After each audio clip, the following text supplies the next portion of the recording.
After trying out Ubuntu a couple of weeks back on a virtual machine on my MacBook Pro, a lot of you recommended that I should try Arch Linux with Hyprland instead, and that's exactly what I decided to do.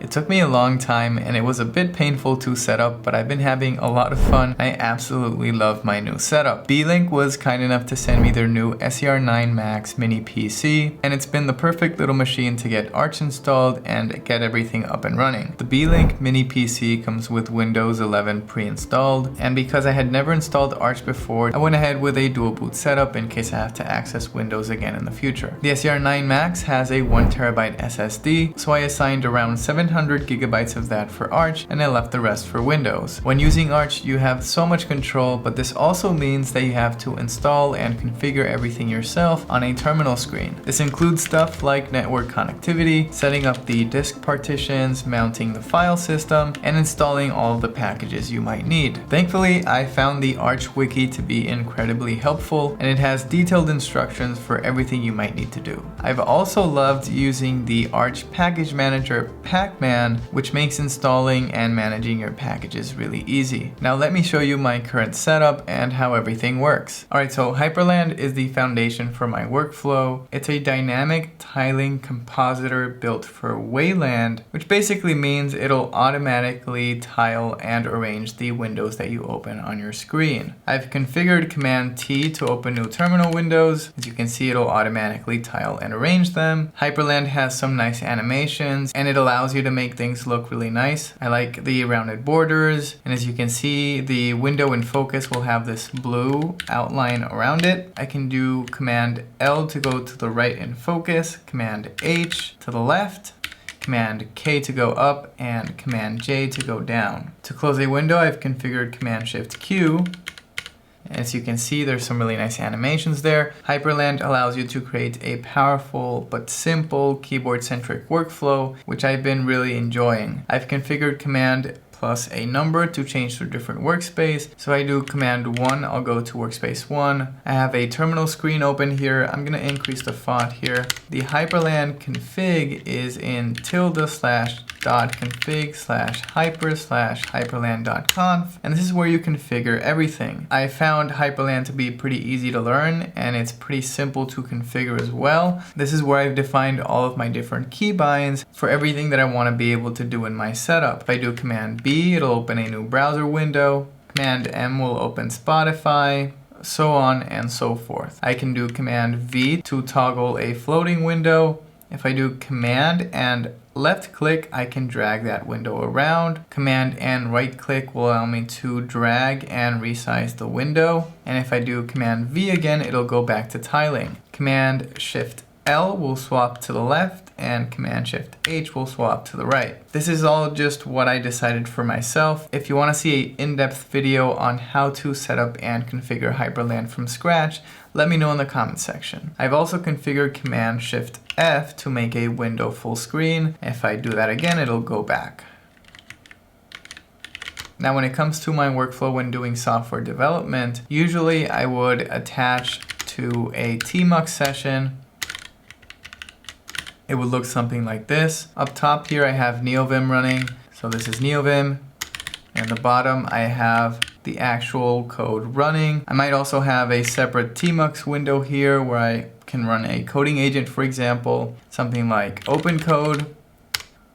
And then I could use this alongside my code. Now if I go to workspace 2 with Command 2, typically I would have something like this where I have the application open so I can move back and forth between my code and the actual project very quickly. So if I do Command 1 and 2, it just switches super quickly. This is my Terminal Hackers project. I'm planning on building a complete course on how to set up NeoVim from scratch. If you're interested, you can join the waitlist by clicking on the link in the description. This is just some dummy data, so don't worry about that. Beyond this, I might need to open some docs or look up information online. So I could open another browser here or have it in a different workspace. If I do Command-Shift-3, it'll move that browser window to workspace 3, and I could open up these FeltKit docs here. Let's say that you have 3 different browser windows open, and I'll focus the window here on the left. If I do Command-G, I've configured this to create a Hyprland group. This is also a very useful feature of Hyprland. If I do Command and left click and drag and go over the group, it'll add it to the group. I'll do this again here. And then if I want to navigate between these different windows in the group, I've configured Alt-L to go to the right and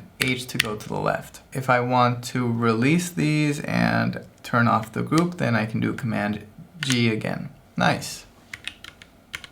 I would normally also have something like Spotify opened here, and maybe Notion open or something else in another workspace. This is just for example purposes, but then I could easily navigate between the different applications I'm using by pressing Command and the number to go to different workspaces. Now you'll notice that I have this status bar up top. We've been seeing the workspaces here on the left-hand side. This is WayBar. This is also configured with a configuration file, and it supports Hyprland really well, so they work really well together. Each different section here with different pieces of information are called WayBar modules. On the left-hand side, I have the Hyprland workspaces. It highlights the current workspace that I'm in.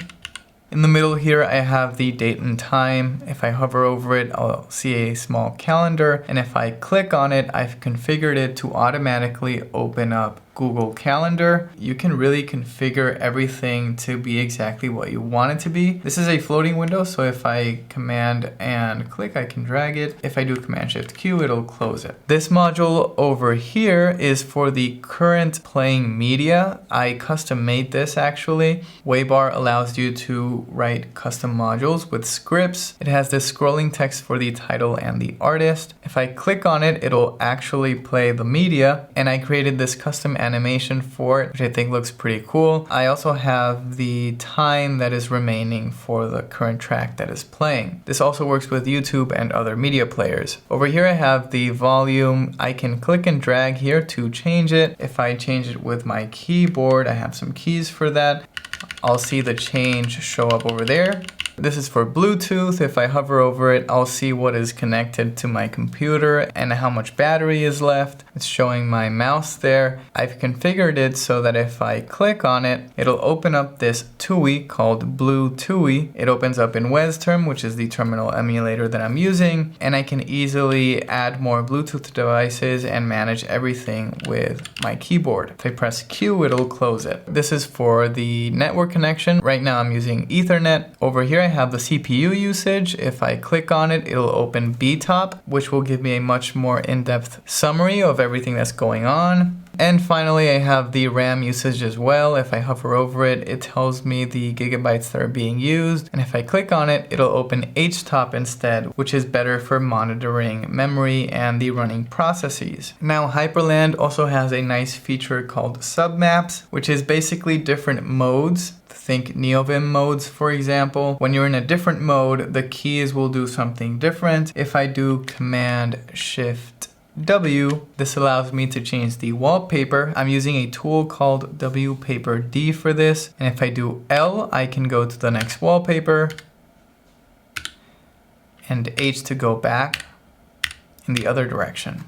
I've configured WayBar to show this icon here, which will let me know that I'm in this different mode. I also really like that you can use CSS styling to configure how WayBar looks, which is really convenient for me as a web developer. If I press escape here, I'll exit the submap and the icon goes away. I also have a different submap with Command-Shift-P, which will allow me to power off the computer, log off, reboot with different keys on my keyboard. Again, if I do escape, it'll exit that. Again, if you want to see an in-depth video on how to set up all these different things up yourself, let me know and I'll consider doing several different videos about all this stuff. I really love how much control I have over the operating system. I mean, even my mouse cursor is a custom cursor that I found on GitHub called Bibata. And the combination of using Hyprland with Waybar I think makes everything look really nice. I'd also mention that using the Yay package manager has been a joy to use. You can just do Yay-S followed by the name of the package that you want to install. If you use -RNS, you'll remove it. You can also look for packages by using Yay and then type the partial name of a package. For example, my cursor is Bibata,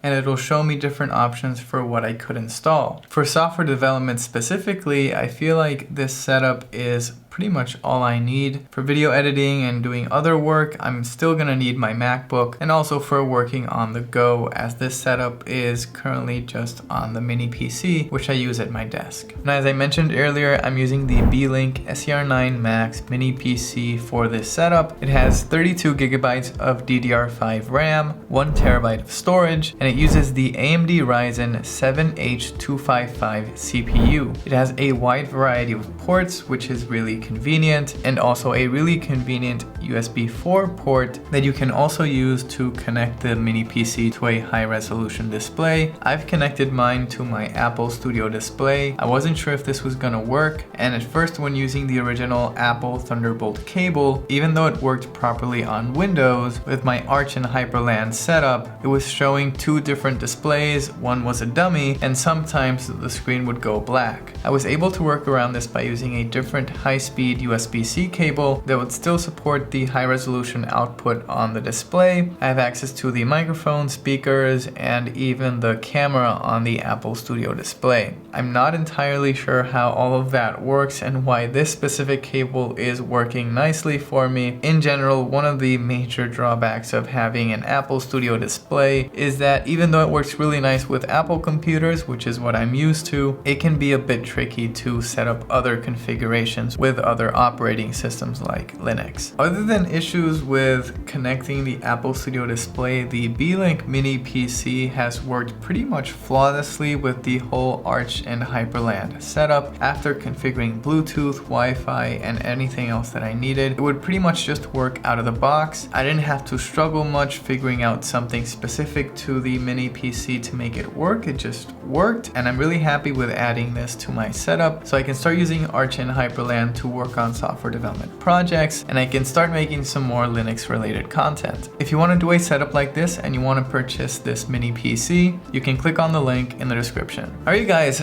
so that's pretty much it. I'm really happy with my new setup. I'm gonna keep tweaking and figuring things out, and I'm gonna start using it daily. Thank you for recommending Arch and Hyprland. I hope you enjoyed this video. If you did, don't forget to leave a like down below. Let me know in the comment section if you have any questions or feedback for me, and don't forget to subscribe to the channel to see more content like this from me. See you guys in the next one.